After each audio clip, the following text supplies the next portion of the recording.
Um bom dia para todos nós, um prazer imensamente grande estar aqui hoje com todos nessa manhã maravilhosa, que nos oferece a chance de nós nos aproximarmos dos conhecimentos que a doutrina espírita nos oferece.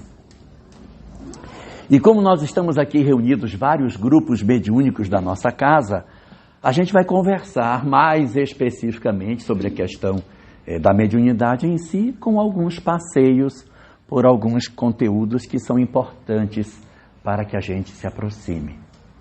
E nesse sentido, a gente observa uma preocupação muito grande do nosso Criador no momento em que era elaborada a estrutura orgânica que nós iríamos receber para o nosso fenômeno reencarnatório. Desde a edificação das estruturas orgânicas que o ser humano iria ter que utilizar durante o processo evolutivo, já foi colocado dentro dessa nossa organização essa possibilidade de percepção do mundo espiritual. Esse é um fenômeno que acompanha a criatura humana desde a edificação do nosso corpo físico. Quando nós estávamos ainda no grande mecanismo da evolução das espécies, para a construção daquilo que hoje nós conhecemos como Homo sapiens, ali já estava sendo desenhada uma janela para que nós percebêssemos o mundo espiritual. Essa janela, ela se faz importante fundamentalmente por 3 fatores. O primeiro dos fatores que essa janela nos foi oferecido foi para que nós não ficássemos trancados numa espécie de masmorra, sem acesso à luz lá de fora, sem que nós estivéssemos presos numa cela em que não houvesse a condição de nos debruçarmos sobre o mundo que existe do lado de fora da cela em que estaríamos presos. Então essa capacidade orgânica, ou seja, a mediunidade, que é um atributo que está residente no corpo físico, a mediunidade, ela não é um atributo que tem desconexão com a nossa estrutura orgânica, ou seja, a nossa estrutura física, ela possui predisposições maiores ou menores para essa conexão com o mundo espiritual. Ela tem como primeiro grande elemento, primeira grande razão pela qual ela nos foi oferecida, é para que nós não nos iludíssemos com relação ao que fosse a vida. O que seria o homem se ele não tivesse a conexão com o mundo espiritual? Como é que a gente iria saber que existe vida fora da matéria, saber como é que a vida de fato é, a ideia de que a vida terrena não se circunscreve apenas aos aspectos que os 5 sentidos são capazes de observar. Nossa, nós teríamos tido a ideia de que somente os poderes dos trovões, da chuva, do sol, da lua, é que são poderes, porque a gente estaria encerrado num corpo físico e os nossos 5 sentidos seriam a única comunicação nossa com o mundo exterior. Como que nós iríamos ter a ideia de que existe vida após a morte, que existe alguma coisa? Não tinha como.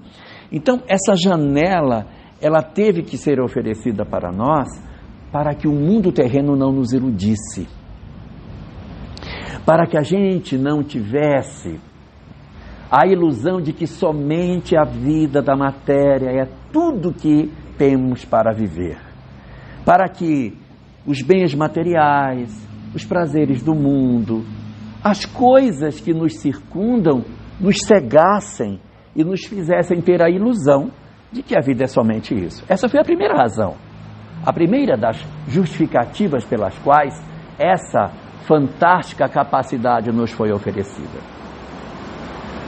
A segunda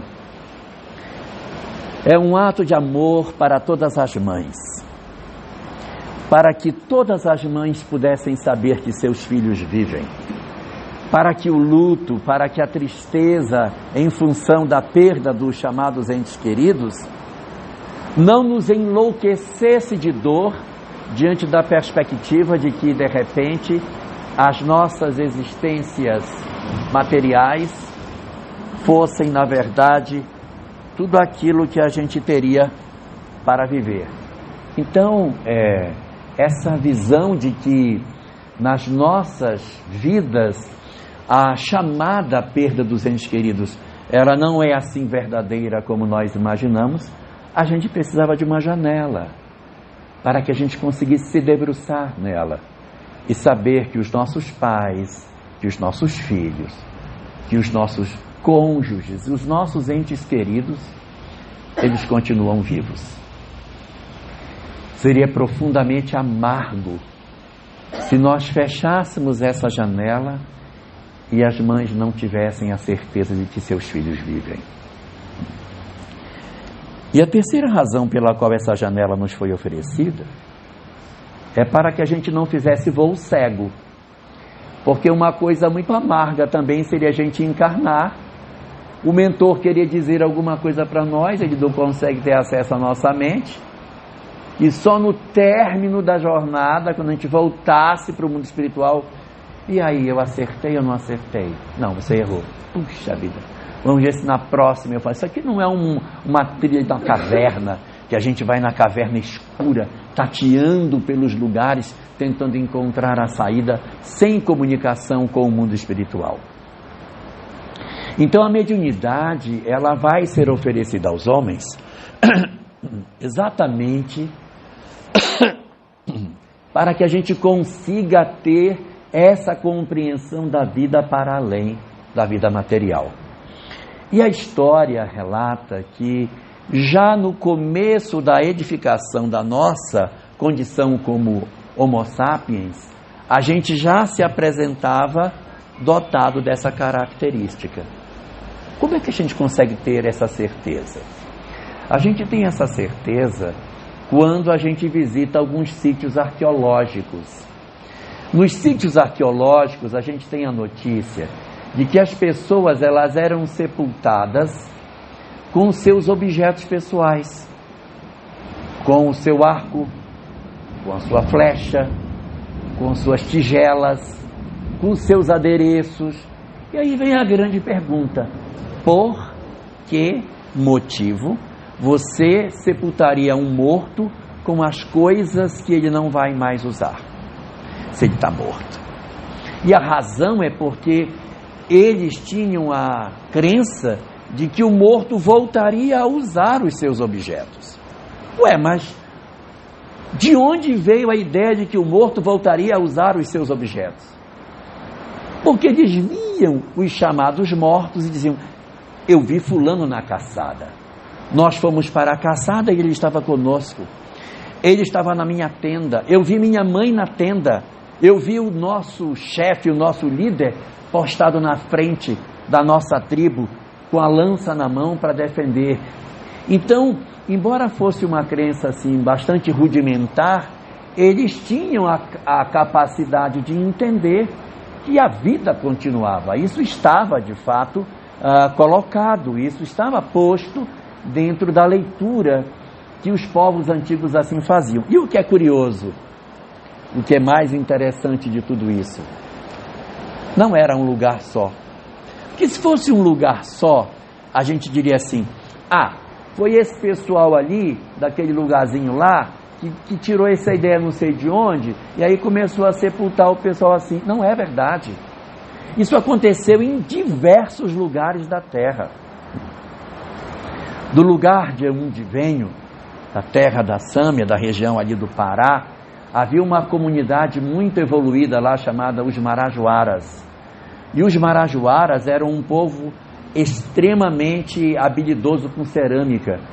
E ali nos sambaquis, que eram as peças cerâmicas, que eram onde os mortos eram sepultados, eles faziam uns vasos cerâmicos enormes e botavam o morto dentro desse sambaqui, e a pessoa era enterrada, o caixão deles era um vaso de cerâmica. Os objetos pessoais estão lá dentro. Isso acontece na Europa, isso acontece na América do Sul, isso acontece na Oceania, isso acontece em diversos lugares, ou seja, o sepultamento dos mortos acompanhado dos seus objetos. E essa prática, ela não vai ficar só na pré-história. Quem de nós desconhece as pirâmides do Egito? E o que estava sepultado lá dentro? Por que os faraós eram embalsamados? Qual era o sentido que tinha preservar o corpo do chamado morto? Eles eram embalsamados e todos os seus objetos, seus carros, seus braceletes, seus tesouros, eram sepultados dentro da tumba porque o faraó, e não somente ele, mas todos os demais, iriam voltar a viver. E essa possibilidade de voltar à vida exigia que esses indivíduos estivessem preparados com todos os seus adereços para a próxima etapa que a gente iria viver. Ou seja, havia nessa etapa da nossa história uma compreensão muito clara de que nós somos, na verdade, seres dotados de uma parte espiritual que sobrevive à matéria e que essa nossa condição material que sobrevive à matéria vai ter uma chance de voltar à vida.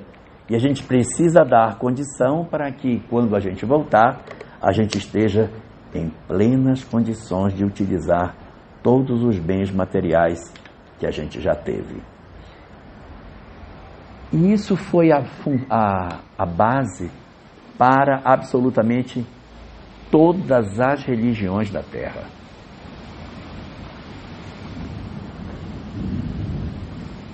Não existe nenhuma religião do planeta que não tenha surgido a partir da mediunidade. Todas. Porque todas elas são fruto de uma revelação espiritual, de um encontro espiritual, de uma visão espiritual, de um contato espiritual. Todas elas.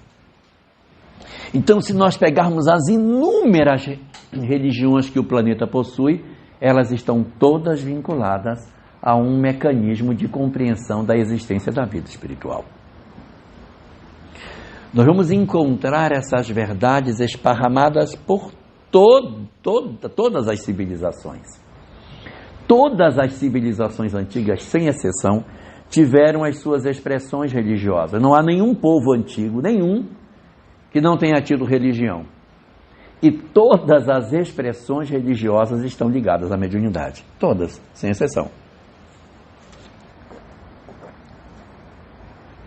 O que acontecia nos templos egípcios, com aqueles iniciados egípcios? Os conhecimentos que os iniciados iam buscar nos templos, se não o conhecimento da imortalidade, o conhecimento da comunicabilidade com os espíritos, as leis imortais que a gente hoje tanto conhece. Quando Leon Denis comenta sobre as escolas secretas no livro Cristianismo e Espiritismo, ele vai dizer que as verdades secretas apresentadas nos templos egípcios nada mais eram do que as verdades espirituais que hoje a doutrina espírita nos oferece. Que existe vida após a morte, que os espíritos se comunicam, que existe a reencarnação, que tem a lei de causa e efeito. Eram essas as verdades que eram apresentadas nos locais onde determinados indivíduos chamados especialmente de iniciados tinham a oportunidade de serem apresentados para esses saberes. Então nós temos essa prática no Egito Antigo. Nós temos, por exemplo, na região da Mesopotâmia, o povo caldeu, que foi o povo mais bruxo que já passou na Idade Antiga. Toda a bruxaria, todo estudo de magia daquela região ali da Ásia Menor estava todo concentrado na região da Mesopotâmia, ali no norte, na Caldeia, onde os grandes magos, as grandes ciências ocultas da Mesopotâmia estavam colocadas. O que não era muito diferente da forma como os gregos lidavam com a mediunidade. Quem desconhece o templo de Delfos, onde as pitonisas ali ofereciam os seus oráculos para as pessoas, na medida em que elas entravam em transe dentro dos templos. Estou falando do templo de Delfos, mas o que mais tinha na Grécia Antiga eram templos diferentes. O templo de Delfos é só o mais conhecido, que era o templo de Apolo, mas de várias outras cidades também nós tínhamos muitas oportunidades de nos aproximarmos desse conhecimento, dessas verdades espirituais. O que também acontecia na Índia, no Oriente, quando a gente toma as religiões orientais, que estavam profundamente ligadas ao culto aos seus ancestrais, se baseava em quê? De onde veio a ideia de que tem que se cultuar os ancestrais, que você tem que fazer oferenda aos ancestrais? Porque os ancestrais eram vistos pelas pessoas, eles eram percebidos pelos seus descendentes, e por isso esse culto relacionado com os aspectos que diziam respeito a esse misticismo todo. Os povos antigos eram muito ligados a todas essas questões. Nós temos várias sacerdotisas que viviam nos palácios para fazerem as suas revelações futuras, as suas análises da guerra, do poder. É muito comum, quando a gente até assiste alguns filmes que falam sobre a Idade Antiga, aparecem umas pitonisas, umas sacerdotisas que ficam próximos dos reis, que tinham um poder danado, místico, de comunicação, tudo mediunidade, tudo mediunidade.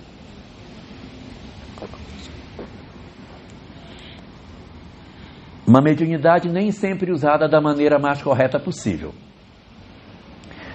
Às vezes usada de maneira bastante torta, para fazer com que se vencesse guerras, para que se conseguisse saber sobre como derrotar os inimigos. Isso era muito comum. Os homens que tinham poder se cercavam daqueles que eram tidos como médiuns, para que eles utilizassem dos seus mecanismos, dos seus sortilégios, para que eles conseguissem impedir com que outros povos pudessem vencer batalhas. Nós temos um incidente desse muito interessante acontecido na própria Torá, no livro, os 5 livros de Moisés, no livro de Números. Nós temos um incidente bem interessante. O povo de Israel sai do Egito como cativo, caminha 40 anos pelo deserto até que finalmente entra em Israel. Quando ele entra em Israel, como todos nós sabemos, a terra era toda ocupada. A terra não estava vazia.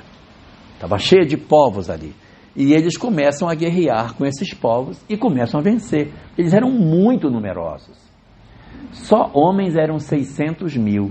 Então pense um exército de 600 mil homens, sem contar mulheres, crianças, idosos.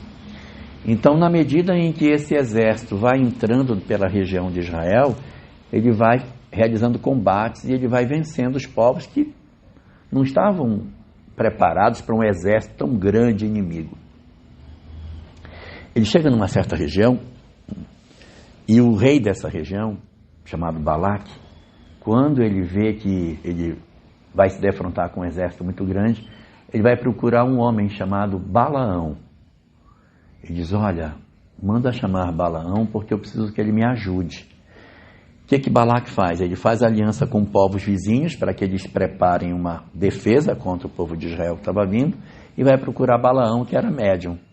Diz: eu preciso que você vá, e aí ele compra Balaão com ouro, com prata, com um monte de coisa, para que Balaão vá para uma montanha para amaldiçoar o povo de Israel. Porque eu sei que se tu o abençoares, eles serão abençoados, mas se tu o amaldiçoares, eles serão amaldiçoados. Então eu quero te contratar para você fazer isso. Aí Balaão diz: olha, primeiro eu vou consultar o meu Senhor para ver se eu posso fazer isso ou não. Então deixa eu dormir hoje, porque durante a noite eu me encontro com o meu Senhor e eu te digo se eu vou ou não vou. Aí ele dorme à noite e tem um episódio mediúnico, e aí ele diz assim: olha, conversei com o meu Senhor e meu Senhor disse que é para eu não ir, então eu não vou. Balaque dobra a oferta, põe mais ouro, prata, dinheiro, tudo. E aí ele vê aquele monte de dinheiro e disse: olha, nem que ele me traga uma casa cheia de ouro, eu não vou, porque o meu Senhor disse para eu não ir. Aí no segundo dia ele dorme e o Senhor diz: Não, vamos mudar de estratégia. Vai com eles. Vai com eles e faz o que eu te disser. Aí ele muda de opinião. Tá bom, eu vou. O Senhor disse que é para eu ir, eu vou. Mas eu vou para dizer o que o meu Senhor disser que é para dizer. E aí ele vai. Aí tem um incidente muito interessante no caminho que ele vai levando uma jumenta e a jumenta fala, né? A jumenta de Balaão, famosa, é um fenômeno de voz direta. Ele está indo por um caminho, a jumenta não quer ir, ele começa a bater na jumenta para ela seguir pelo caminho, e ela não quer seguir, ela espreme o pé dele na parede, ele se irrita com ela, aí ela vira para ele e diz: por que você está me batendo? E o interessante é que ela fala com ele e ele não se assusta. Por que você está me batendo? Eu não sou tua jumenta, não te levo para todo canto, o que você está fazendo isso comigo? Aí diz: por que você pisou no meu pé? Porque você está querendo andar. Dá assim a sensação de que ele era acostumado a ver a jumenta dele falar, né? Aí de repente a jumenta diz: você não está vendo que tem um espírito aqui na nossa frente? Aí é que ele vê, aí diz: ai, me desculpa, não tinha visto. Aí pede desculpa para o espírito: não tinha visto você. A jumenta não estava querendo passar porque eu estou aqui. Por isso que ela estava assim. Então, não, me perdoa, não, desculpa, não tinha visto, me perdoa. Agora que eu percebi e tal. Não, é o seguinte, você vai, como o Senhor ordenou que você faça, mas você vai dizer o que o Senhor disser para você dizer. Não, eu vou dizer o que o Senhor disser para eu dizer. Então, tá legal. Aí ele vai. Quando chega lá no local onde Balaque havia definido que ele iria amaldiçoar o povo, ele se levanta e, em vez de amaldiçoar, ele abençoa o povo. Ah, meu Deus. Então, são episódios de mediunidade que estão presentes em diversos lugares. Diversos povos deixaram assim a sua grande contribuição nesse aspecto da mediunidade. Só que no povo de Israel aconteceu uma coisa particular. Havia muita preocupação para que a mediunidade não fosse usada de maneira incorreta.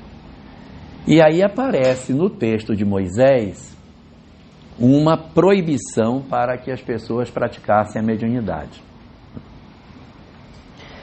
E aí as pessoas se agarraram nesse versículo onde ele fala que não se deveria consultar os mortos. E aí é tal coisa, porque realmente consultar os mortos não é prática da doutrina espírita também. Consultar não, porque ninguém vai para a reunião mediúnica para dizer: e aí? Eu fico em Porto Velho ou eu vou para Curitiba? Como é que eu faço da minha vida? A gente não transfere as nossas preocupações terrenas para que os espíritos assim decidam. As nossas vidas são nossas vidas e não são para serem objeto de discussão em ambiente mediúnico. Nossa vida pessoal é nossa vida pessoal. Aí o que vai acontecer? Aparece esse dispositivo no livro de Deuteronômio, aonde você vai ter uma proibição da parte de Moisés com relação àqueles que consultam os mortos. E daí as pessoas generalizaram, mas existe no mesmo texto de Moisés, no livro de Números, uma outra passagem que as pessoas não gostam de lembrar. Mas existe um episódio no qual ele diz assim: olha, a gente tem que reunir a congregação para tomar uma decisão. Então nós vamos reunir os anciãos da nossa comunidade numa reunião para que a gente tenha uma reunião mediúnica aqui para poder realizar o trabalho e saber o que é que vai acontecer. Aí ele destaca ali 70 pessoas para que sigam para essa reunião para ser feita. 2 não vão. O nome deles é Eldad e Medad. São 2 que deveriam ter ido para a reunião com Moisés e não foram. A reunião acontece, os 2 não estão presentes, problema deles. Reunião acontece, as decisões são tomadas. Quando Moisés volta, aí chegam algumas pessoas com Moisés e dizem: Eldad e Medad não foram, mas lá na tenda deles, eles fizeram a reunião lá, tá? Fizeram a reunião lá. E aí Moisés diz: qual é o problema deles terem feito a reunião? Está me dizendo isso porque está com ciúme de mim? Por acaso eu sou a única pessoa que pode fazer contato com o Senhor? Quem me dera que outras pessoas também, ao padrão de Eldad e Medad, fizessem reuniões. Não tinha problema nenhum. O problema é o que fazem. E Eldad e Medad não tem nenhum problema se fizerem a reunião. O que mostra que, na verdade, não era a questão do ato em si, mas o propósito pelo qual o ato era praticado. Então, ocorre essa preocupação muito grande da mediunidade dentro do povo de Israel, e isso vai acompanhar a história de Israel durante muito tempo. Muito tempo. Há, inclusive, um episódio que acontece, está narrado no livro de Reis, capítulo 28, 1 Reis. Tempo bem posterior a Moisés, Saul já era o rei de Israel, e Saul era um rei que, com o tempo, ele foi ficando meio torto, ele foi se afastando de Deus, ele foi fazendo assim umas práticas meio esquisitas, e aí as comunicações mediúnicas começaram a recuar em relação a ele, e ele começou a se sentir muito sozinho. Aí ele tinha que ir para uma batalha, e ele ficou muito aflito se ele ia vencer ou não essa batalha. Aí disse, meu Deus, o que eu faço? Eu não consigo me comunicar. O Senhor não me aparece em sonho, Ele não me aparece em visão, Ele não aparece em nada, eu não tenho um indicativo de nada, e eu preciso de uma indicação, eu preciso de alguma coisa, e eu não consigo. Aí ele chama os homens dele assim, procurem aí na redondeza se tem alguma médium por aí, porque eu preciso fazer uma reunião mediúnica, quero conversar com os espíritos. Aí os seus auxiliares disseram, mas Senhor, o Senhor mandou matar todas, não tem nenhuma. Aí disse, não, mas a gente não faz um trabalho perfeito, sempre sobra uma, né? Então vocês vão lá, procurem que pelo menos uma sobrou. Aí eles saem à procura e descobrem que uma mulher na cidade de Endor havia sobrevivido a essa matança das chamadas, entre aspas, bruxas. Procure essa pitonisa que eu vou falar com ela. Aí, para que ele não fosse reconhecido como Saul, o rei, ele tira as roupas, coloca umas roupas comuns e vai até a casa dela. Chega lá, bate na porta, a mulher abre a porta, não o reconhece, não tinha WhatsApp à época, não dava para saber a cara dele. Então, ela não sabe quem é, ele entra, senta e ela pergunta para ele, a quem tu queres que eu faça subir? Porque eles achavam que quando enterrava a pessoa, o espírito ficava junto com o corpo enterrado. A quem tu queres que faça subir? Aí ele diz, faça subir Samuel. Samuel era o último dos juízes que havia desencarnado e que tinha sido aquele que tinha ungido Saul para que assumisse o posto. Então ele tinha uma certa autoridade sobre Saul. Faça subir Samuel. Puf, Samuel aparece. E quando Samuel aparece, ele se curva diante de Saul e faz uma reverência real. Quando ele faz a referência real, a mulher descobre que Saul era o rei. Aí ela se apavora, ai meu rei, pelo amor de Deus, não me mate, não me mate, não me mate. Eu não sabia, por favor. Disse, não, a lei está suspensa hoje. Hoje a lei está suspensa, só quero que você... hoje ela está suspensa. Eu quero conversar com Samuel. Deixa eu falar com ele. Aí ela incorpora. Está lá no livro de Samuel, capítulo 28. Perdão, 1 Reis, capítulo 28. Conversa com Samuel. Vai fazendo as perguntas e Samuel vai respondendo. Só perguntas pessoais. E comigo, o que é que vai acontecer? E não sei o quê. Nada no sentido instrutivo para a vida. Só coisas corriqueiras do cotidiano, de poder, o que demonstra o interesse nessa comunicabilidade com os espíritos de forma equivocada. Aí ele faz a última pergunta. Tudo bem, Samuel. Amanhã nós vamos ter uma batalha. E eu quero saber o seguinte. Eu vou vencer ou não essa batalha? Samuel responde. Amanhã? Amanhã tu e teus filhos estarão comigo. E ele perde a batalha e realmente ele é derrotado e é morto. Na verdade, ele se mata, né? Mas ele é cercado, ele ia ser morto, ele se mata. Muito bem. E aí, o que a gente vai ter dentro disso? Uma história em que a mediunidade ela vem dentro do judaísmo sendo muito vigiada, diferente de outros povos aonde havia uma prática extraordinária das questões relacionadas à mediunidade. Isso vai aparecer de maneira muito evidente quando Paulo de Tarso faz as suas pregações pela Ásia Menor. Ele vai encontrando as pitonisas nos mercados, as mulheres que prediziam as coisas, vai encontrando vários episódios em que homens que eram tidos como médiuns vendiam os seus serviços para as pessoas que procuravam. E quando a mensagem cristã é apresentada para o mundo ocidental, fundamentalmente pela figura de Paulo de Tarso, ele atrela as duas revelações numa única divulgação. O trabalho de divulgação do cristianismo feito por Paulo de Tarso carrega junto o pensamento judaico. Então a gente acaba tendo uma visão judaico-cristã da vida, por conta desse atrelar da mensagem de Jesus àquela que era conhecida pelos judeus. Nós não temos uma divulgação do cristianismo divorciada da mensagem judaica. Ela está muito trançada. Ela está tão trançada que a gente nem se dá conta que está. Você pergunta para um cristão, por exemplo, como é que se deu, segundo o cristianismo, o surgimento do mundo? Como é que começou o mundo? O que o cristianismo diz sobre o começo do mundo? O cristão vai dizer, Deus criou o mundo em 6 dias, aí criou Adão e Eva. Não, isso aí é judaico. Isso aí é judaísmo. Tira o judaísmo, quer saber o que o cristianismo diz? Não tem.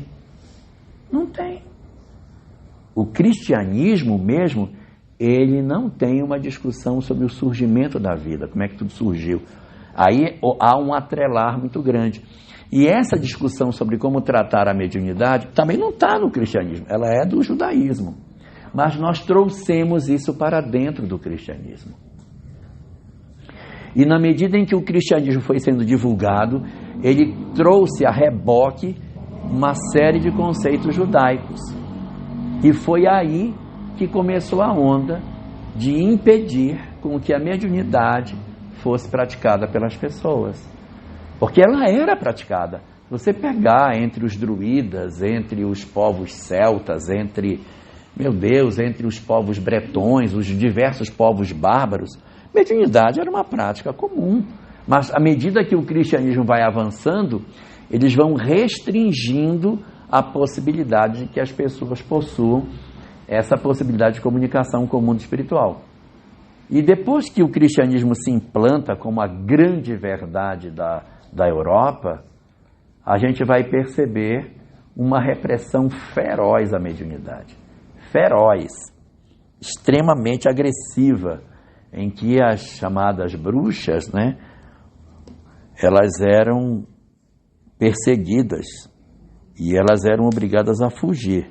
Se vocês perceberem, todas as bruxas moram na floresta, já viram?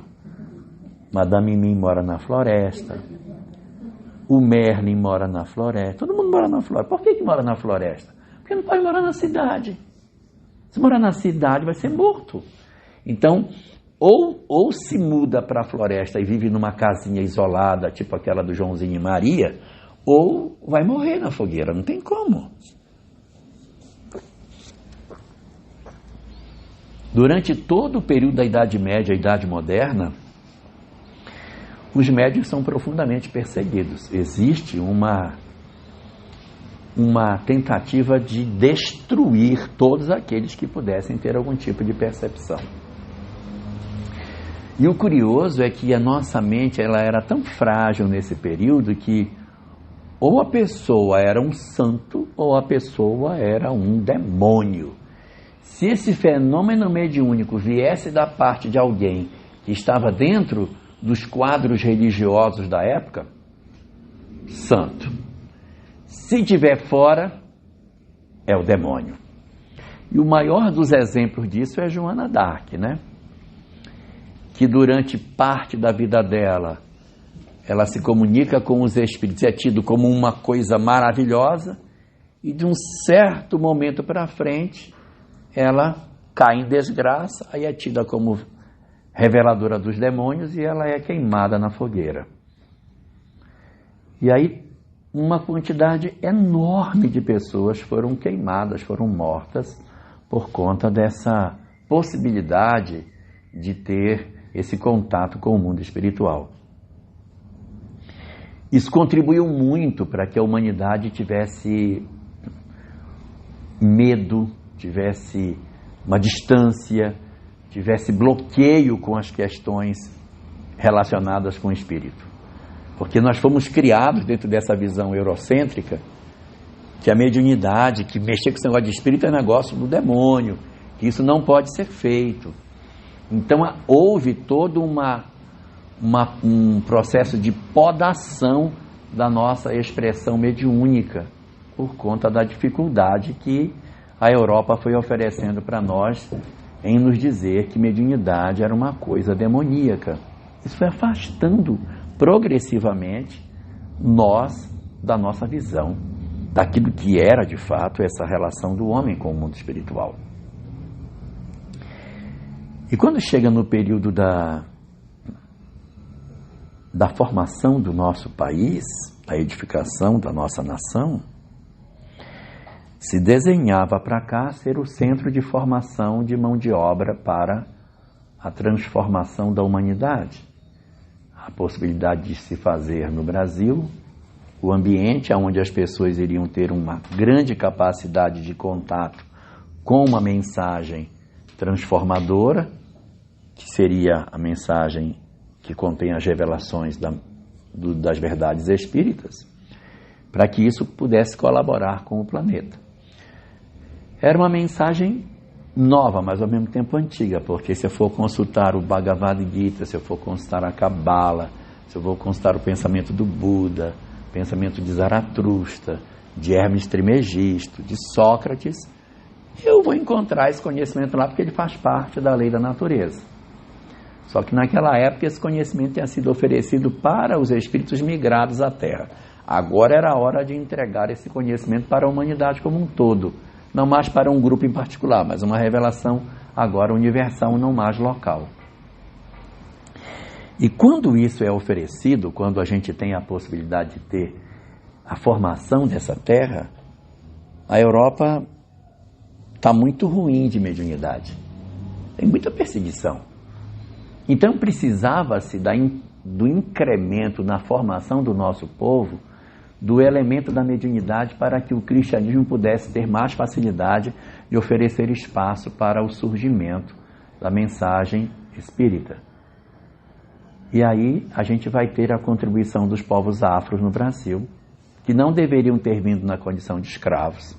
É o que nos diz a obra Brasil, Coração do Mundo, Pátria do Evangelho. Eles viriam como trabalhadores, assim como italianos, ucranianos, alemães, japoneses vieram no período pós-escravização para atuar no Brasil como servidores, como trabalhadores humildes, mas para produzir, e os africanos também poderiam ter vindo nessa condição, só que os portugueses acabaram se desviando do planejamento original. Mas na medida em que eles foram se inserindo na nossa sociedade, eles foram trazendo de maneira muito franca essa relação com o mundo espiritual. Nós não temos nenhum outro povo no mundo que tenha uma relação tão próxima com a mediunidade do que o povo afro. Mas está muito perto deles. Então eles vêm e franqueiam para as pessoas esse contato das pessoas com o mundo espiritual. Você vai a outros países onde não houve a presença africana nesses últimos séculos, as pessoas dizem assim: como assim falar com os mortos? Como assim falar? Como assim? Não estou entendendo o que você está falando. Mas para nós, sim, sei, estou entendendo. Pode não ter proximidade, mas você sabe que aquilo acontece, sabe que existe, porque a nossa cultura ela foi profundamente mesclada com as ideias da imortalidade. Então a gente pegou da Europa os conceitos que eram os conceitos relacionados com o cristianismo e pegou da África os conceitos relacionados com a mediunidade para compor uma visão diferente dentro do nosso país. Então a mediunidade que havia sido profundamente podada na Europa, ela vai começar a ter uma expressão muito boa no Brasil, excelente. Vai ter muita franqueza dessa comunicabilidade do lado de cá. E aí durante todo esse tempo a mediunidade vai sendo escorraçada, ela vai sendo empurrada para o canto, ela vai sendo tratada no campo do fantástico, do miraculoso, do maravilhoso, do extraordinário, ou daquilo que a gente possa chamar do ilusório. E é somente no século XIX, quando finalmente a ciência consegue se desamarrar da religião, que a havia oprimido durante tanto tempo, é que a gente vai começar os primeiros estudos sobre a questão da mediunidade. 1789, a Revolução Francesa, marca um episódio muito forte na história que a gente na escola aprende que foi uma mudança de regime de governo. Nós saímos da monarquia para a república, isso foi lindo porque a gente fez uma mudança política. Não é só isso. Foi uma mudança de cabeça absurda, porque ao mesmo tempo que foi uma revolução no campo político, ela foi no campo social e foi fundamentalmente no campo religioso. Pouco se fala dos massacres dos sacerdotes que aconteceram da Igreja Católica durante a Revolução Francesa. Os nobres foram mortos no cadafalso da guilhotina. Os sacerdotes foram mortos dentro de suas igrejas. Eles matavam os sacerdotes e cortavam em pedacinhos, porque havia uma raiva muito grande por conta da Inquisição. O cristianismo foi banido da França logo após a Revolução Francesa. Nunca mais aconteceu nenhuma pessoa sendo sacrificada pela Inquisição logo após a Revolução Francesa. E nunca mais seria. E uma onda de materialismo toma conta do planeta a partir da Revolução Francesa, pela ideia de que a religião havia sido o grande responsável pelo atraso social, pelo atraso científico da humanidade, pelo atraso filosófico. Então uma onda de materialismo começa a se espalhar, ela vem ali daquela região da França, se espalha para a Alemanha, e quando ela vem arrastando tudo. E nós tivemos grandes pensadores materialistas do século XIX. Nós tivemos um, inclusive, que nasceu no mesmo ano que Kardec, 1804, Feuerbach.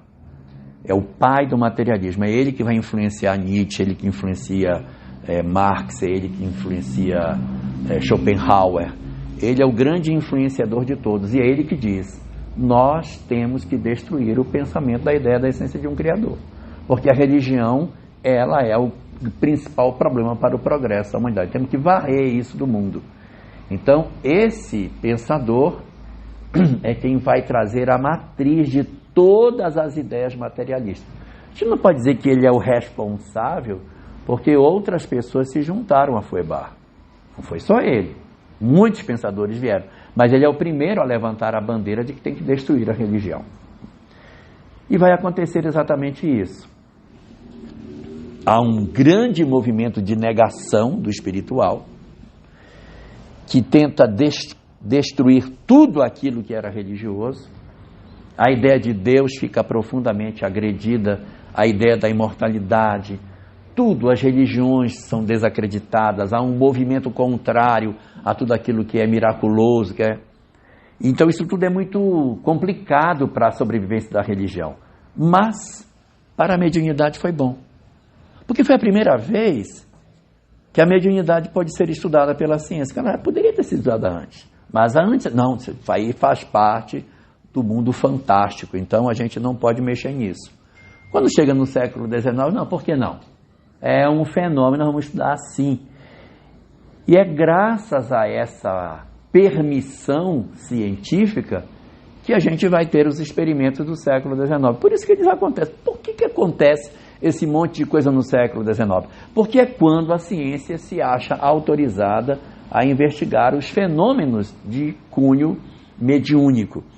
E nós temos um episódio de 1848, chamado O Fenômeno das Irmãs Fox, né, da Casa dos Fox, de Hydesville e tal, que a gente fala tanto, mas você olha na obra de Kardec, não tem nenhum, não fala nada, isso não tem citado, não tem nenhuma citação.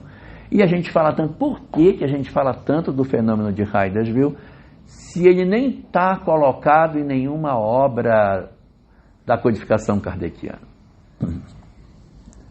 É porque o fenômeno de Hydesville é o primeiro fenômeno na história da humanidade, mediúnico, com laudo científico. É o primeiro. Existe laudo atestando que cientistas investigaram. Nós temos a Universidade de Nova York. O reitor da universidade era Joseph Edmonds. Ele reúne, são 3 equipes que vão. Vai a primeira, que é uma equipe local, atesta que, autoridade policial, atesta que o fenômeno era verdadeiro. Aquilo é publicado, a universidade se sente ofendida por aquilo ser colocado por uma autoridade local, manda um grupo de pesquisadores da universidade para desmentir. Eles vão e confirmam. Aí o reitor da universidade reúne as maiores autoridades. Não, agora a gente vai para desmontar. E Joseph Edmonds tinha uma filha chamada Laura. Ele leva a Laura, ela era taquígrafa, não tinha na época gravador. Ela vai para fazer as anotações taquigráficas da reunião. E quando Laura chega lá na reunião junto com o pai, ela acaba tendo um impacto muito grande com aqueles fenômenos, e ela fala 9 idiomas diferentes ali. E aí esses maiores cientistas da Universidade de Nova York acabam dando o laudo de que, de fato, os fenômenos aconteceram. Bom, a partir de 1848, o fenômeno das mesas girantes toma conta da Europa, o medo da mediunidade desaparece, não tem mais a Inquisição para impedir que as pessoas pratiquem a mediunidade. Então tudo aquilo que sempre existiu, mas que nunca se mostrou, porque as pessoas se mostrassem seriam punidas, mortas, perseguidas, agora pode. E aí a gente vai descobrir a quantidade de pessoas que possuíam faculdade mediúnica, cumprindo aí uma profecia do profeta Joel, que dizia: e no final dos tempos derramarei o meu espírito sobre toda a carne. Os vossos velhos terão sonhos, e os vossos jovens terão visões. E aí acontece uma grande invasão mediúnica, aonde Allan Kardec vai fazer um grande trabalho de análise desses fenômenos e a estruturação de uma compreensão do mecanismo, dos conceitos, de como isso se dá, e tentando apresentar uma proposta de como é que essa mediunidade, que desde a Idade Antiga havia sido oferecida ao homem, qual era a melhor maneira dela ser trabalhada. E ele vai apresentar para nós a necessidade de que a gente atrele essa mediunidade a um aspecto moral. No próprio livro dos Médiuns, quando ele trata sobre essa questão, ele diz assim na introdução, que o livro poderia ser menor. O livro poderia ser bem fininho. Mas ele disse, mas eu preferi fazer um livro maior, para colocar em cada capítulo uma discussão moral, para que não acontecesse de uma pessoa usar aquele livro sem compreender os reflexos morais daquilo que a gente está propondo, para que ela não seja mercadejada, para que ela não seja usada de maneira equivocada, para que não seja usada de maneira leviana, para que as pessoas percebam a grande responsabilidade que está ligada à possibilidade desse recurso. E aí a gente vai ter a edificação de uma proposta de uso dessa mediunidade a partir do surgimento da mensagem espírita, aonde você tem todo um arcabouço teórico para o entendimento do que ela seja e um propósito para o qual ela possa ser usada, oferecendo para nós conceitos que nunca haviam sido oferecidos antes. Embora a mediunidade tenha sido muito usada desde as épocas mais remotas como um instrumento de comunicação, é só na doutrina espírita que você vai encontrar essa construção como Kardec faz. No passado, ela foi usada como instrumento de poder, ela foi utilizada para fazer o mal, ela foi utilizada como uma forma dos indivíduos se aproximarem do mundo espiritual por curiosidade. Muitas expressões haviam sido feitas. No próprio século XIX, que foi um século em que várias doutrinas espiritualistas surgiram, você vai encontrar várias doutrinas da época da doutrina espírita que também discutem reencarnação, mediunidade, mundo espiritual e tal, mas eles dizem que mediunidade não é para praticar. Você não deve praticar. Você deve até... os espíritos, então, eu percebo, mas eu não posso permitir com que aquela entidade se manifeste através de mim. Eu tenho que apenas perceber, mas manter o meu controle para que ela não exerça sobre mim as suas ações. Estou confundindo vocês com o que eu estou dizendo?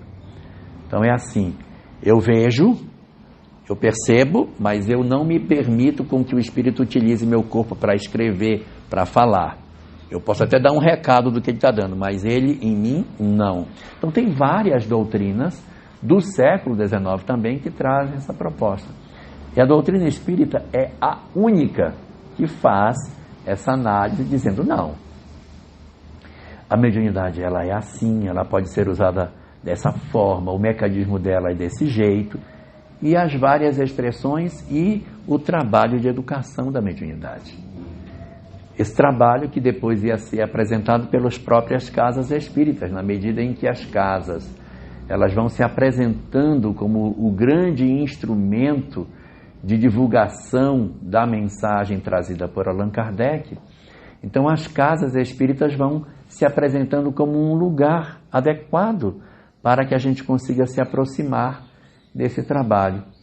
E numa primeira fase do nosso movimento espírita, houve um período em que as reuniões mediúnicas eram todas públicas. As pessoas chegavam e elas sentavam num ambiente e davam passividade. Você pegar a obra de André Luiz, nos domínios da mediunidade, você vai perceber claramente, tem uma mesa onde os médiuns estão sentados e uma assistência pública. Mas a assistência também se manifesta. E o doutrinador vai lá, doutrina a pessoa, tira da plateia, bota na mesa. Meu Deus, isso era assim. Na época dos idos de 1940, 1950, isso era muito comum. Com o tempo, o próprio movimento espírita foi revendo essa prática. Nosso movimento ele é muito recente. Então, a gente foi revendo. E foi entendendo que não poderia ser assim, porque, como diz Hermínio Miranda no livro Diálogo com as Sombras, a reunião mediúnica é como se fosse um consultório de psicólogo. A gente não põe uma plateia para assistir uma pessoa expondo a sua vida. Então a gente deve ter respeito pela vida da pessoa que está sendo exposta ali. Então colocar uma plateia para assistir alguém chorar porque matou alguém, porque provocou desgraça na vida de alguém ou na sua própria vida, não é uma prática educada, né? Então, com o tempo, o movimento foi lentamente revendo a sua visão e foi trabalhando as reuniões mediúnicas de forma mais privativa. Depois, numa segunda onda de revisão desse conceito, nós começamos a trabalhar a ideia de que, antes da pessoa ingressar num grupo mediúnico, ela precisa passar por um período de instrução, um período de aprendizado. É quando veio o estudo sistematizado, em 1983, permitindo que a gente tivesse uma formação mais adequada do conhecimento do que seja a mediunidade e do que seja o espiritismo de maneira mais larga, para que você não caia numa reunião mediúnica sem um conhecimento espiritual, senão você pode ficar com medo, você pode viver experiências assim muito complicadas. Você, por exemplo, para atender uma entidade que seja profundamente agressiva, violenta, bruta, que vem ameaçar o grupo, vem dizer que vai destruir, que vai matar todo mundo, que grita, que dá soco na mesa, se você não tiver a plena convicção de que no fundo aquela é uma entidade que sofre, se você não tiver a capacidade de ver que por trás daquela violência toda tem uma alma que está soluçando por trás daquilo, embora o escudo que ela esteja apresentando por trás é alguém muito frágil, você vai ter dificuldade de ajudar. Você vai ter medo, você vai ter raiva, você vai querer desafiar a pessoa. Então você tem que ter o dom de ver aquela agressividade toda e conseguir verdadeiramente, mas é de verdade do fundo do coração, enxergar naquilo como uma criança birrenta que está fazendo aquilo para poder não demonstrar a fragilidade que possui. Se você não tiver isso, difícil, mas como que eu vou conseguir ter esse tipo de compreensão se eu não tiver um momento de estudo, um momento de aprofundamento, quando eu começar a entender o que é o mecanismo da lei de causa e efeito, o que é a vida após a morte, o que é o mundo espiritual, como é que os espíritos vivem, para conseguir entender sobre tudo isso. Então, quando a gente observa hoje o trabalho que está sendo desenvolvido nas casas espíritas, a gente vai percebendo que a forma como o movimento espírita foi se organizando foi permitindo com que essa mediunidade hoje estivesse estruturada de uma maneira bastante interessante para o trabalho que a gente tem para fazer. E aí nós temos a possibilidade de enxergar hoje dentro do movimento espírita, atualmente, 5 tipos de reunião diferentes mediúnica que acontecem na casa. Pode anotar, Silvia. Primeiro, grupo de educação mediúnica. Esse é o primeiro grupo. Esse grupo é um grupo em que as pessoas ingressam após um período em que elas estejam num grupo de estudo. Então você vem de um grupo de estudo. Que grupo de estudo? A gente não tem doutrina espírita uma coisa assim martelada do tipo é esse o que tu tem que fazer. Porque não funciona dessa forma, mas o estudo sistematizado da doutrina espírita é uma opção excelente e é a que é utilizada em boa parte dos estados do Brasil. É uma apostila da FEB, tem três apostilas, a Fundamental 1, Fundamental 2 e a Complementar, que fazem um passeio pelos pontos fundamentais da doutrina espírita e dão uma boa instrução nesse sentido. Então as federações do Brasil, elas costumam trabalhar assim. Você faz o ESD, terminando o ESD você vai para onde você quiser. Eu quero estudar Joana de Ângeles, pois então vá. Eu quero estudar a obra de André Luiz, pois então vá. Não, eu quero estudar Manuel Filomeno, pois então vá. Não, eu gosto de estudar o Novo Testamento, pois então vá. Não, eu quero estudar sobre os aspectos referentes a uma outra área da doutrina espírita, eu quero pegar as obras básicas e estudar na obra, pois então vá. E o outro grupo diz, não, eu quero fazer um aprofundamento do meu conhecimento, quero continuar estudando.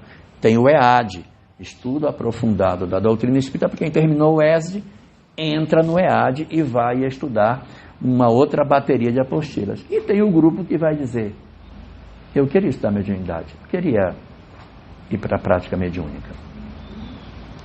Existe da parte da Federação Espírita Brasileira um outro conjunto de apostilas que são estudo e prática da mediunidade.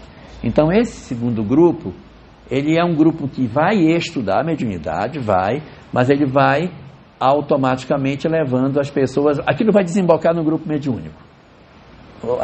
Começa a fazer o estudo da mediunidade e começa a ter vibrações de 5 minutos, 5 minutos, 5 minutos, aí vai para 10 minutos, 10 minutos, 10 minutos, 15 minutos, daí um tempo a reunião vai ficando cada vez maior e o tempo de estudo vai diminuindo e você vai se transformando lentamente no grupo mediúnico, atendendo a uma prerrogativa colocada por Hermínio Miranda também, dizendo que o grupo precisa se conhecer, que as pessoas precisam ter intimidade, precisam saber quem são, para que exista afinidade entre os integrantes do grupo. Você joga uma pessoa no grupo ali dentro, você acaba dificultando a harmonia.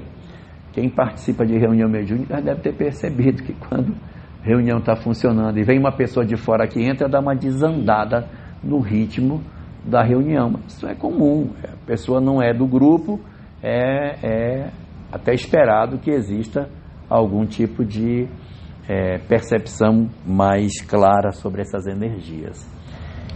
E aí nesses grupos de educação mediúnica, que costumam ser grupos às vezes até assim mais numerosos, com um número maior de pessoas, não se coloca também muita gente, senão fica confuso, Leon Denis aponta que tem que ser de 8 pessoas, mas outros apontam que pode ser até 12, mas isso é uma regra orientativa, não tem nada místico nisso aí, até para a gente se ajudar. E Hermínio Miranda coloca aqui nos grupos de educação mediúnica, você separa os psicógrafos para um lado e os psicofônicos, você não mistura, você não põe psicofônico próximo de psicográfico. Quem é psicógrafo? Então vocês vão para lá, para aquele canto da mesa. Quem é psicofônico? Para cá. E no centro espírita não tem reunião de mesa branca. Tem reunião sem toalha de mesa. Não se põe toalha em mesa mediúnica. Por que não se põe? Por que se separa psicógrafo de psicofônico? Diz Hermínio Miranda, por causa do lápis. Porque já aconteceu de pessoas em educação mediúnica, pega o lápis e machuca as pessoas. Então você, quem é psicógrafo, vem para cá, para esse lado, deixa os lápis tudo pro lado de lá, para que a pessoa não pegue ponta da mesa e puxe, não tem jarra para ele bater. No grupo da educação mediúnica, o nome já está dizendo, educação mediúnica. O foco desse grupo é que as pessoas aprendam a lidar com a mediunidade. Então a gente vai ter ali comunicações mediúnicas mais simples, comunicações mediúnicas que muitas vezes têm uma componente anímica muito pesada. Animismo não é mistificação. O animismo é quando o próprio espírito dá a comunicação por si mesmo. Você entra num estado alterado de consciência e começa a dar uma passividade que não é um espírito, é você mesmo. Mas não estou mentindo. Eu estou em transe, mas o transe é de mim mesmo para mim mesmo. É diferente de mistificação. Na mistificação, eu estou fingindo, eu estou simulando como um ator que eu estou tendo um transe mediúnico sem ser. No caso de uma comunicação mediúnica, de uma comunicação anímica, que não é evidentemente mediúnica, porque é o próprio médium que está se manifestando, ele está se manifestando em estado alterado de consciência. Então ele dá uma comunicação da própria história dele. Eu disse, socorro, socorro, estão me sepultando vivo, eu socorro. Mas aquilo é real, aquilo é uma comunicação de caráter espiritual, mas não é mediúnico, é anímico. É o médium que, lembrando de uma história dele do passado, ele dá uma passividade em que ele acessa a própria história dele. Anímico. O médium vidente olha e diz, não tem ninguém do lado desse cara. Mas é uma comunicação anímica. O que fazer no caso de uma comunicação anímica? Atende, tá? Porque é espírito também. Só que é o espírito do médium. E você não deve dizer, fulano, você está mistificando. Não está mistificando, é real. O fenômeno é legítimo. O cara está sepultado vivo, ele está gritando que ele foi sepultado. Aquilo é verdadeira a história. E aí certamente alguém vai dizer assim, ué, mas como é que vai ser agora, meu Deus do céu? Como é que eu vou saber se a comunicação que a gente está tendo é anímica, se essa comunicação é uma comunicação mediúnica? Que agora enrolou o trem todo, porque eu não sei mais se aquela comunicação é dele ou se é de um espírito. Se é dele, se não é dele, atende do mesmo jeito. E não precisa depois chamar a pessoa e dizer, olha, você está tendo comunicação anímica, ele não tem culpa. É dele, ele está em estado alterado. Se fosse uma mistificação, a conversa é diferente. Porque aí seria um fingimento, uma simulação. Aqui não é. E aí certamente alguém vai perguntar, e como é que eu vou saber se é mediúnico ou não? Essa pergunta Allan Kardec fez para São Luís no Livro dos Médiuns. Ele disse, como é que eu vou saber quando é anímico e quando é mediúnico? Estuda e tu saberás. Mas é difícil conseguir separar um do outro, então estuda mais. Então vou dar uma dica para ajudar a gente na questão do fenômeno anímico. O fenômeno anímico é um fenômeno em que o próprio médium dá comunicação sobre si mesmo. Então, se é uma comunicação do próprio médium sobre si mesmo, a história vai se repetir. Ele vai estar sepultado vivo de vez em quando. De vez em quando ele vai estar se afogando no mar.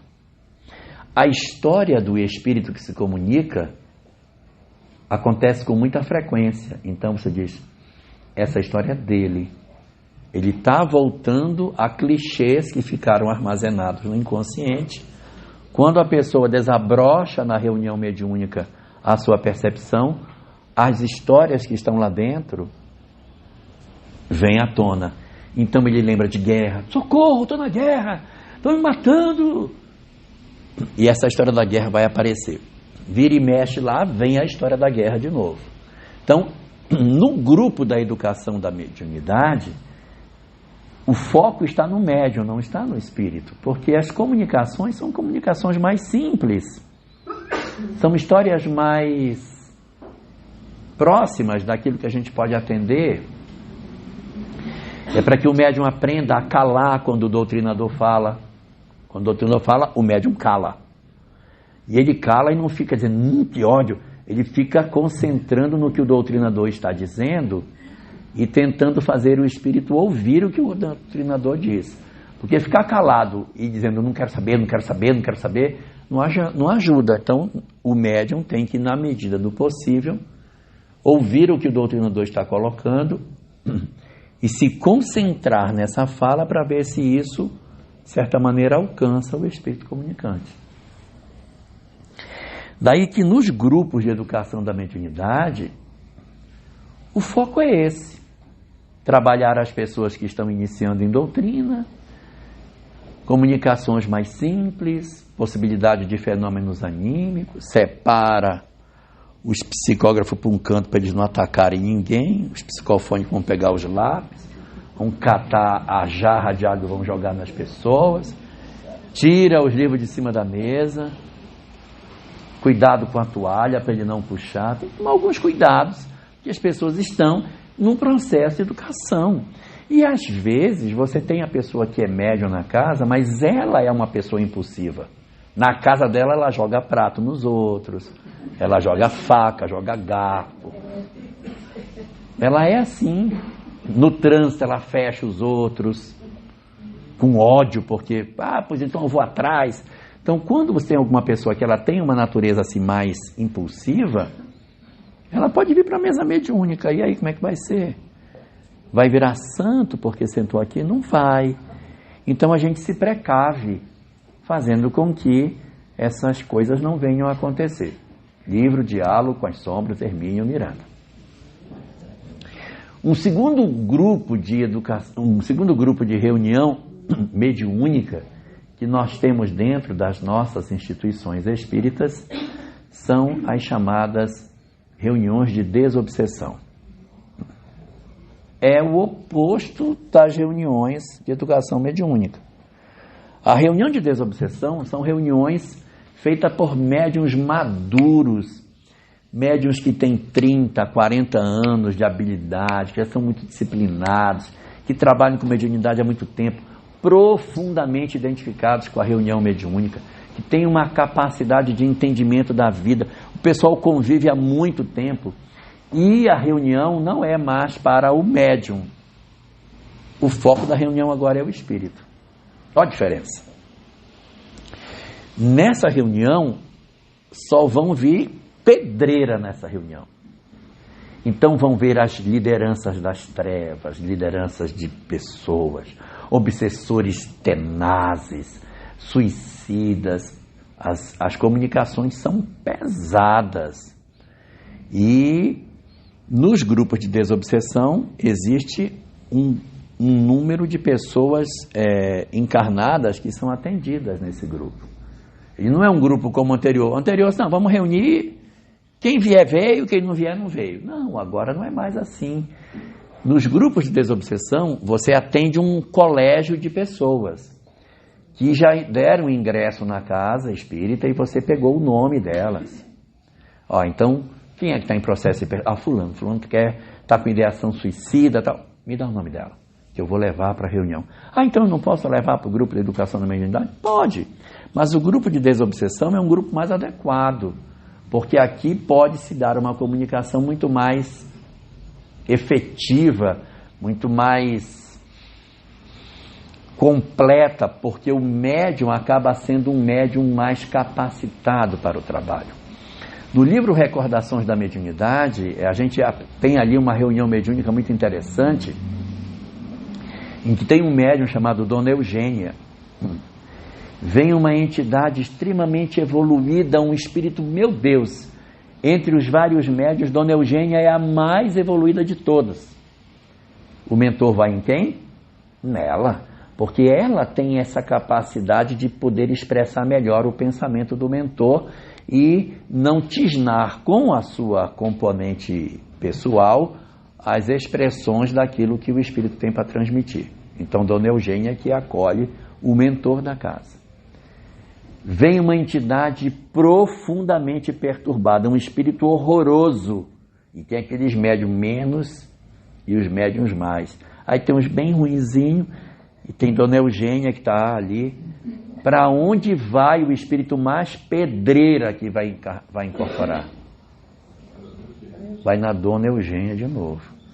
Por quê? Porque ela tem melhores condições de recepcionar esse espírito. Então, numa reunião que você tem que atender entidades suicidas, que não é regra, mas tem uma probabilidade mais expressiva de serem médiuns que são ex-suicidas, mas isso não é regra. Mas você precisa de tempo para atender uma entidade, precisa de ter capacidade de dialogar com a entidade nessas condições. O livro Memória de um Suicida mostra as reuniões mediúnicas, como é que é feito o trabalho para trazer um suicida para se comunicar. Então tem toda uma preocupação, uma preparação para que isso aconteça. Levar uma entidade dessa num grupo de educação mediúnica não é impossível, mas se tiver 2 grupos na casa, eles vão levar no grupo de desobsessão e vão deixar o grupo de educação mediúnica para os trabalhos de formação dos médiuns. No grupo de desobsessão é onde você tem as pessoas que vão ser atendidas. Não costuma ser um número muito grande de pessoas que estão atendidas, e a pessoa diz: eu vou levar o nome dela para a nossa reunião de desobsessão, para a gente poder trabalhar essa pessoa lá.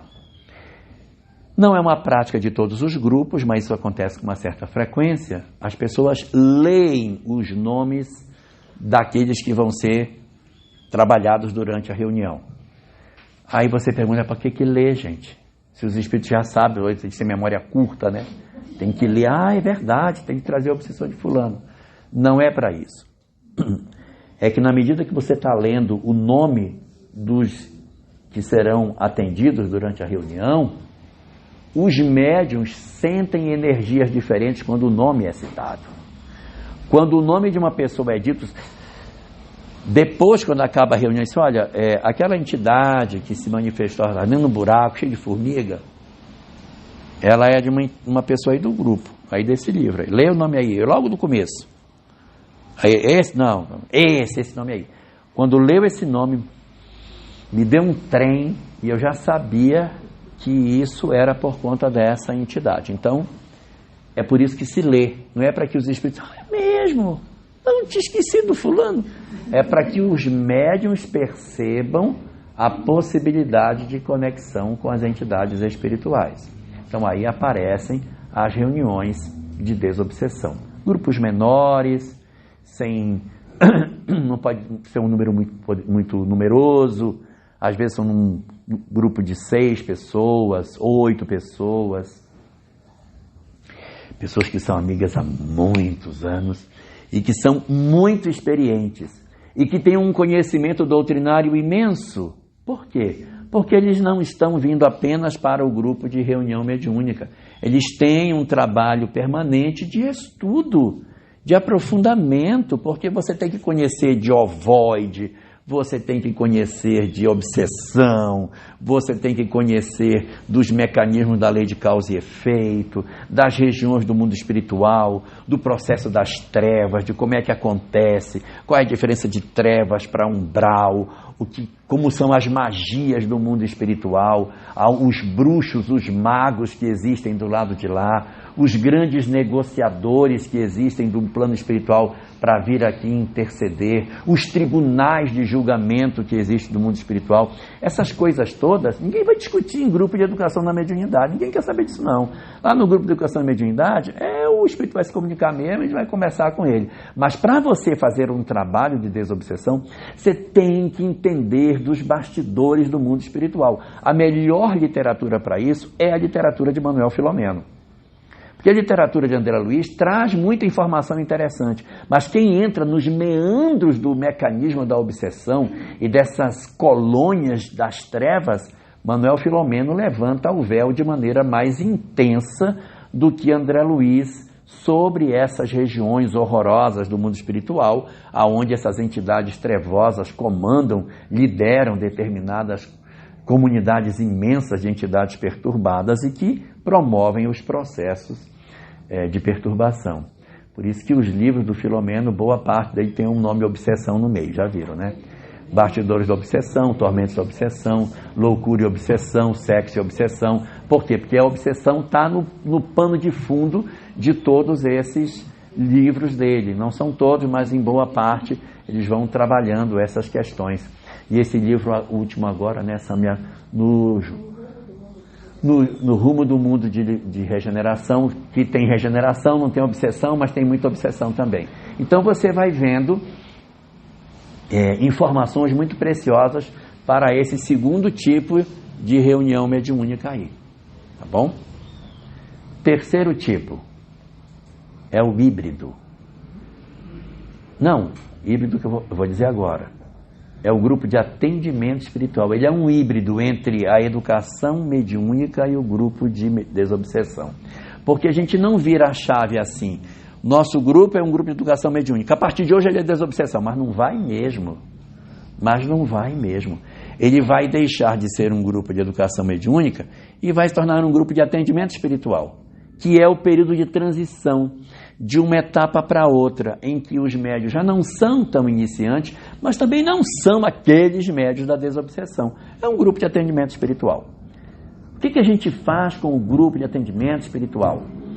Eles trabalham dando suporte para o serviço de atendimento espiritual da Casa Espírita, que é um trabalho que a Casa Espírita desenvolve de socorro aos que padecem.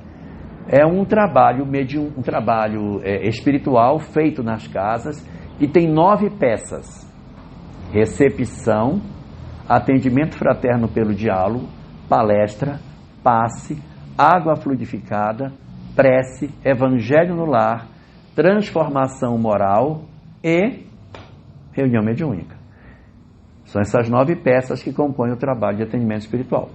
A pessoa vai para a casa espírita, estou com depressão, vai para a casa espírita, entra lá, atendimento fraterno pelo diálogo, é atendido, conversado, assiste a palestra, toma o passe, leva água fluidificada, orienta a pessoa a fazer o evangelho no lar, orienta a pessoa a orar com mais frequência, estimula a pessoa a uma transformação moral. Você não pode mais ir para tal local, evita estar assim, evita isso, evita aquilo.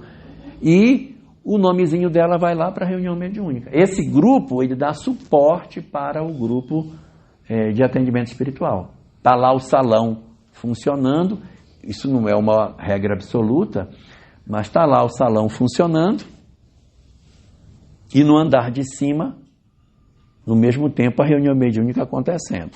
O cara está aqui embaixo assistindo a palestra e em cima as entidades espirituais se manifestando. Isso é muito comum. Eu não estou dizendo que tenha que ser assim, mas é como costuma acontecer. A reunião mediúnica ela é paralela ao trabalho numa outra sala.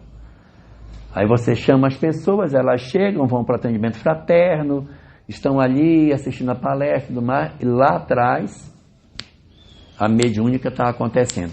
E o nome do pessoal que está vindo para o atendimento espiritual está indo lá para trás. Ali está sendo feita a transição de um grupo de educação da mediunidade para um grupo de atendimento, de um grupo de desobsessão. Quanto tempo o grupo fica na educação mediúnica? Quanto tempo um grupo permanece em educação mediúnica? Não tem tempo. Pode passar a vida inteira e morrer em educação mediúnica. Quanto tempo ele fica em atendimento espiritual? Também não tem tempo. Vai depender do maturar da prática mediúnica, em que você percebe assim, você tem vários grupos de educação mediúnica e diz, a gente já pode criar um grupo de atendimento espiritual, hein? Que tal a gente pegar fulano dali, fulano de cá e tal, e formar um outro grupo com esses? Ou às vezes aquele mesmo grupo, todo esse grupo, a gente pode transformar num grupo de atendimento espiritual. Que tal fazer? Então, transforma. Então, a gente costuma ter na casa muitos grupos de educação mediúnica, alguns grupos de atendimento espiritual e um grupo de desobsessão.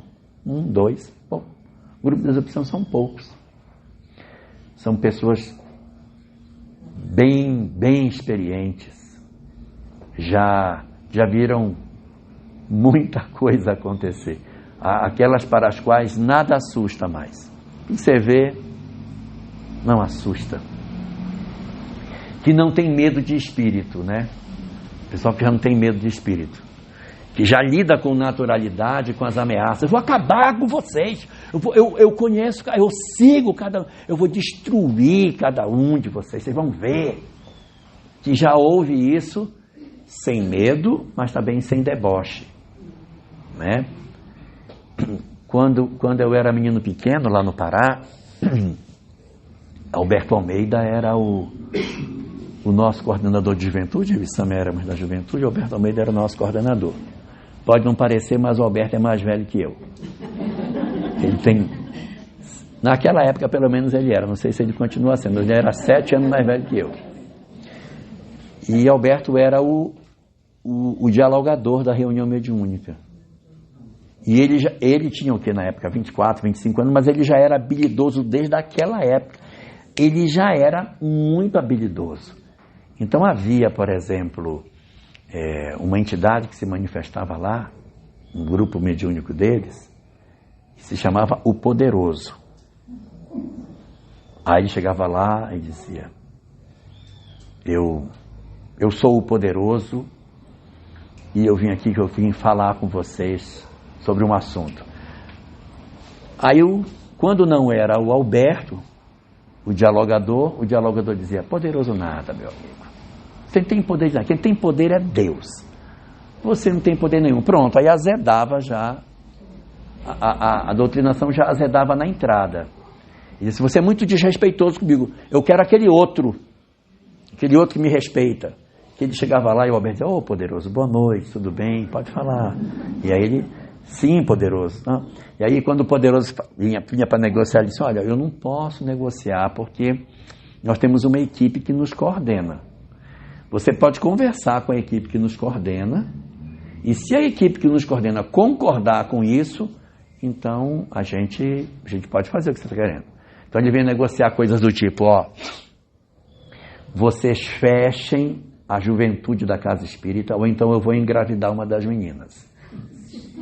E vai ser um escândalo aqui dentro. Naquela época era escândalo, né? Hoje em dia não é mais.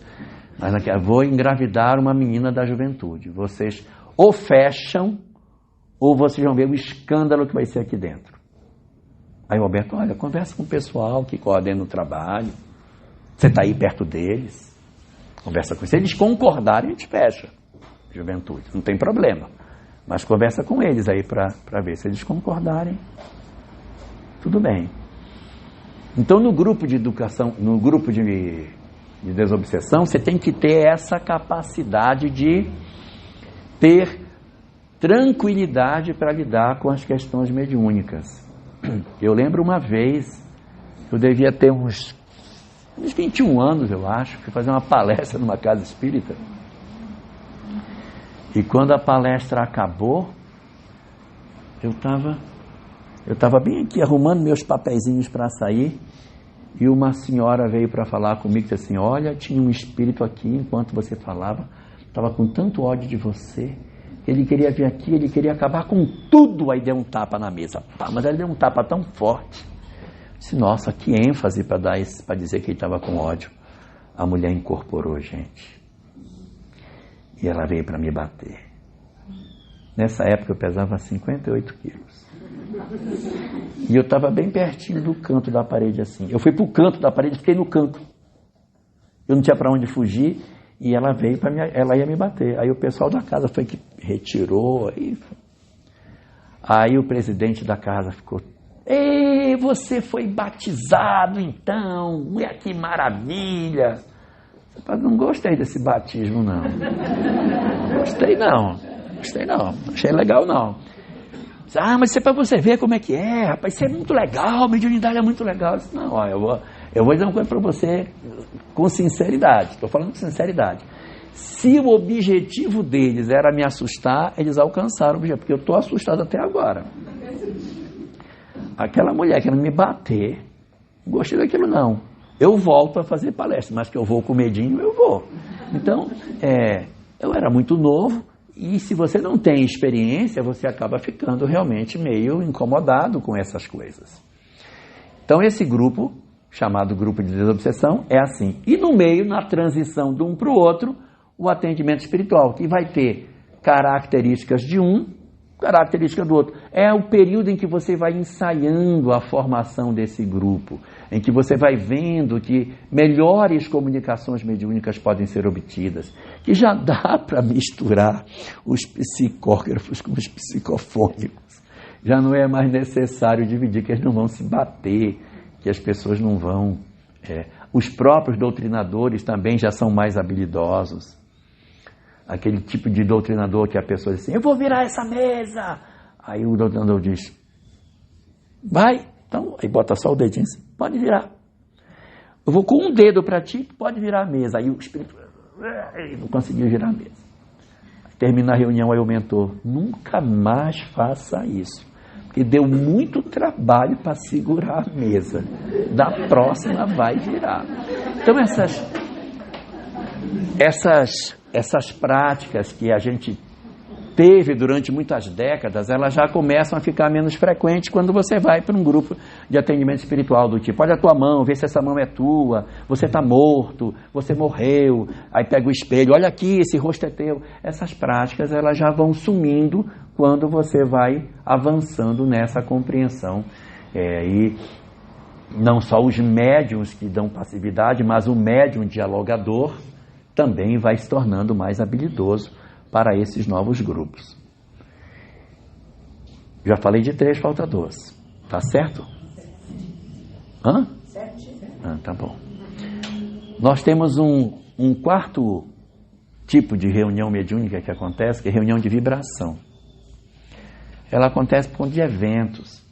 Vai ter a conferência espírita. Então a gente vai fazer uma reunião, que é uma reunião de vibração. O objetivo dela é específico para esse evento. Então, só médiuns experientes vão para essa reunião, você faz uma prece e vibra para que a reunião aconteça. Vai ter umas passividades, mas o objetivo é focado no evento, reunião de vibração. E ela não tem duração permanente, ela é temporária. Nos meses que antecedem o evento, a gente faz, acabou o evento, ela é suspensa, não precisa ter. A menos que seja assim... um grupo, por exemplo, vibração pelos suicidas, que permanece, mas ele é um grupo de vibração, faz orações, o objetivo maior é orar, irradiar energias. Então esses são os grupos que a gente tem, que são os grupos relacionados com reunião mediúnica de irradiação. E o quinto grupo é um grupo menos comum, mas tem. Algumas casas espíritas têm, mas eles não são assim muito frequentes. São os grupos de experimentação mediúnica, para reuniões de materialização, para reuniões de efeitos físicos. Isso também existe. Algumas casas do Rio de Janeiro têm esse trabalho lá. Continuam produzindo peças de parafina, coisas do gênero. Não é muito comum você ter mais médiuns de efeitos físicos, não é? Você não tem mais uma Eusápia Paladino, você não tem uma Florence Cook, um Peixotinho, que eram grandes médiuns de materialização, embora Divaldo Franco e Chico Xavier também sejam médiuns de materialização. Quando se comenta sobre as materializações de Chico, diz que ele materializava, mas as materializações que ele fazia, elas eram mais diáfanas, elas eram luminosas, Elas tinham um quê a mais que as materializações de Peixotinho não tinham. Peixotinho era um cara impressionante. Os documentários que tem sobre a mediunidade de Peixotinho tem umas coisas incríveis que falam dele. Então tem uma vez que ele estava fazendo uma reunião de materialização, estava naquele transe, né, com a doação do ectoplasma e tal, e as entidades foram se materializando. E tinha uma roda de pessoas e havia mais de um espírito materializado andando no meio das pessoas aqui. Geralmente, quando acontece reunião de materialização, você sente um cheiro de ozônio antes de começar, que é para limpar o ambiente de bactérias que tem. Quando vai começar a materialização, dá primeiro um cheiro de ozônio. Diz, opa, vai começar. Aí depois começam os cordões de ectoplasma e as materializações acontecem. Então, estavam os espíritos ali circulando e, de repente, esses espíritos, eles param e se viram na direção da cabine, como se tivessem sido surpreendidos por alguma coisa. Eles viram na direção da cabine e começam a dizer assim: ministro, ministro, ministro.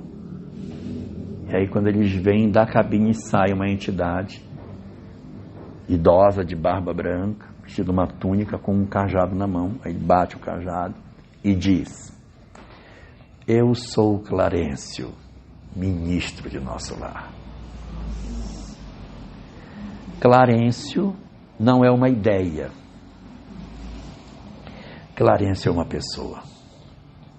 Ele aparece nessa reunião e dá uma comunicação. E os espíritos ficam todos abaixados para ele, para a comunicação. Então, é uma mediunidade assim extraordinária.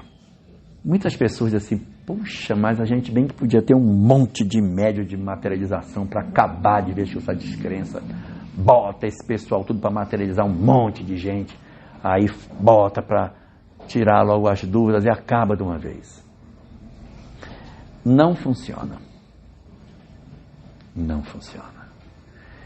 No período de 1920 a 1923, no estado do Pará, tivemos um grande médium lá, chamava-se Ana Prado. Ana Prado era católica, não era espírita, mas ela materializava espírito assim com uma facilidade enorme. Tanto que Frederico Finer sai do Rio de Janeiro e vai para o Pará, ele era muito rico, para tentar nas reuniões encontrar com a filha dele, Raquel Finer. Ele leva a esposa, a dona Esther, e por 2 vezes Raquel se materializa por Ana Prado e ela se comunica com a mãe beija as mãos dela. Os espíritos que Ana Prado materializava não falavam, eles eram todos mudos, diferente de Florence Cook, de Eusápia Paladino, que os espíritos falavam mesmo. Os de Ana Prado não falam, eles não têm estrutura vocal. Ana Prado é que falava de lá. Ela está dizendo que ela está com saudade da mãe. Ela está dizendo, ela de lá narrava o que os espíritos queriam dizer. Então, Ana Prado produziu materializações durante vários anos. E muitas pessoas faziam esse suporte da mediunidade dela, anotando, fotografando as peças de parafina que ela criou. Nossa, um negócio incrível. E há um livro escrito onde tem todas as assinaturas das pessoas que participam. Livro de ata. As pessoas iam na reunião, botam o nome na ata. E Ettore Bosio, que foi um maestro que acompanhou toda essa mediunidade, ele contou as pessoas que participaram da reunião de Ana Prado. Foram mais de 400 nomes de pessoas que participaram. Benjamin Constant, inclusive, esteve lá. E desses 400 nomes, ele pesquisou para saber o que havia acontecido com eles. 2 se tornaram espíritas. O que demonstra que o fenômeno convence, mas ele não converte. As obras do Chico convertem muito mais do que as materializações. Tanto que quando o Chico, depois de um período produzindo materializações, Emmanuel disse que agora era hora de parar com as materializações, porque ele tinha que materializar ideias e não espírito. Então ele para produzir as obras que foram extremamente importantes para o desenvolvimento da doutrina espírita. E nesse sentido, hoje muitas pessoas dizem assim: mas era podia ter, né? Pelo menos um pouquinho. Hoje nós temos um outro instrumento que é o assemelhado do século XXI para as materializações do século XIX. Chama-se cartas consoladoras. Porque as cartas consoladoras, elas cumprem o papel da evidência científica da comunicabilidade. Você vai num determinado local e o sujeito pega a carta e diz: eu estou aqui com a vovó Cotinha, ao lado do meu tio Antônio, e quero dizer para você, mamãe, que o que aconteceu no acidente do carro foi porque a correia se soltou, não foi culpa de ninguém, por isso deixe de querer culpar as pessoas. E eu estive presente em casa no aniversário do papai, quando vocês se reuniram na fazenda e estavam perguntando pela minha ausência, pois eu estava ao lado da Belinha, na hora em que vocês estavam ali. Aí, cara, você pega um texto desse, e aí você, quem é esse personagem? Que dia foi isso? O que aconteceu? O que foi esse acidente? Então, essas comprovações, elas são, no século XXI, o grande instrumento científico que a gente tem para trabalhar a questão da mediunidade em si, pela possibilidade que esse instrumento nos oferece de nos trazer essa certeza de que a vida continua com rigor científico. E fora dos arraiais espíritas, a gente tem hoje, né, Sâmia, as experiências de quase morte, que são as grandes demonstrações hoje de que a vida continua.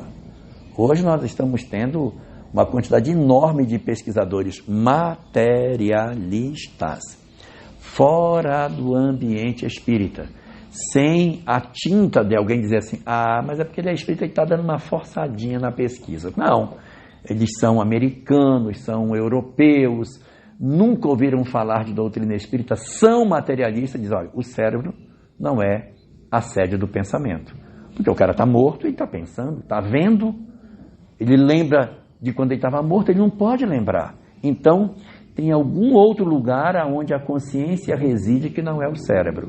Eles ainda não sabem o que é, mas a ciência está avançando na compreensão de que o pensamento e a consciência, o eu, a personalidade, não reside nas células do cérebro, porque as células estão apagadas e o indivíduo está tendo as percepções sensoriais do que acontece em volta dele.